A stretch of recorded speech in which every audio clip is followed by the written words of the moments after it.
couldn't believe what I heard today. A Tory actually making sense. No, I'm not joking. This isn't some kind of twisted smoke and mirrors or sleight of hand.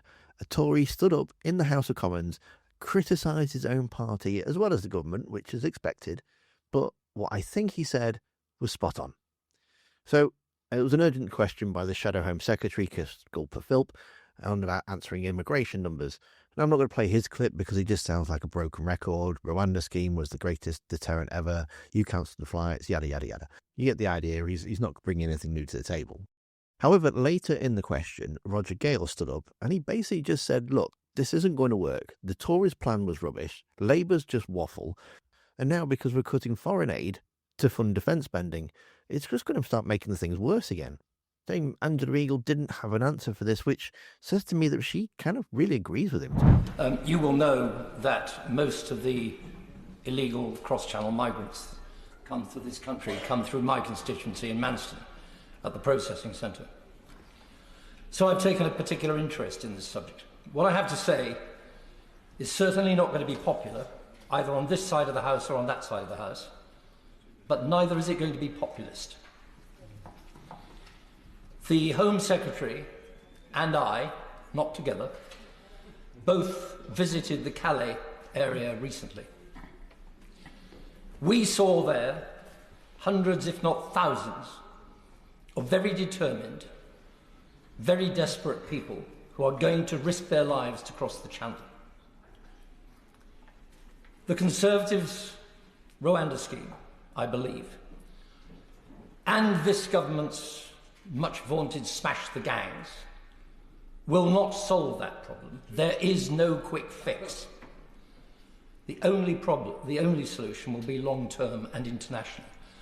In that context, does the Right Honourable Lady believe that cutting overseas aid is going to do anything other than worsen the problem? Mr. Speaker, I suggest that the honourable gentleman raises that issue with the Chancellor. However, she did have a mic drop later on. Ben Obese-Jecty, I'm not really sure how you pronounce that, but he tried to have a bit of a gotcha moment, which then blew up in his face. What he wanted to know was, why you haven't been on top of your brief? Why haven't you smashed any gangs? And you can't tell me any. And so he stands there with this smug grin on his face. She then goes to proceed and reel off a load of gangs that they've quote-unquote smashed. So I suppose the real question here is, do you believe Roger Gale, or this needs to be tackled over a longer period, or are the government actually smashing gangs? Let me know what you think down in the comments. Deputy Speaker, I appreciate the Minister's curt responses suggest she's struggling somewhat with her brief, but does the Minister for Border Security and Asylum actually know how many gangs have been smashed? If she doesn't, and I suspect she doesn't based on her previous answers to me, then why doesn't she? And if she does, can she inform the House? Unless, of course, the answer is that no gangs have yet been smashed. Well, I thank him for his belief in my ability to get on top of my brief. The National Crime Agency have recently arrested 3 men in the UK wanted in Belgium after being convicted for being part of an Afghan OCG. They've arrested a Turkish national suspected of being one of the most significant supply of boats and engines to gangs. He was detained in Amsterdam following a joint operation involving the NCA, Belgium and Dutch police.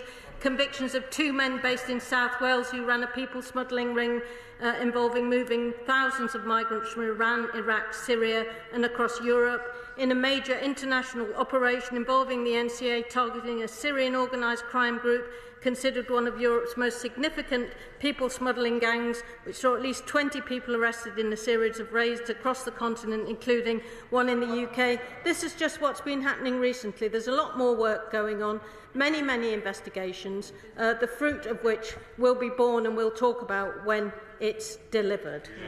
John Singer. I must admit it was nice to hear Gale's view, because we're just so accustomed for the Tories not taking any responsibility or accountability.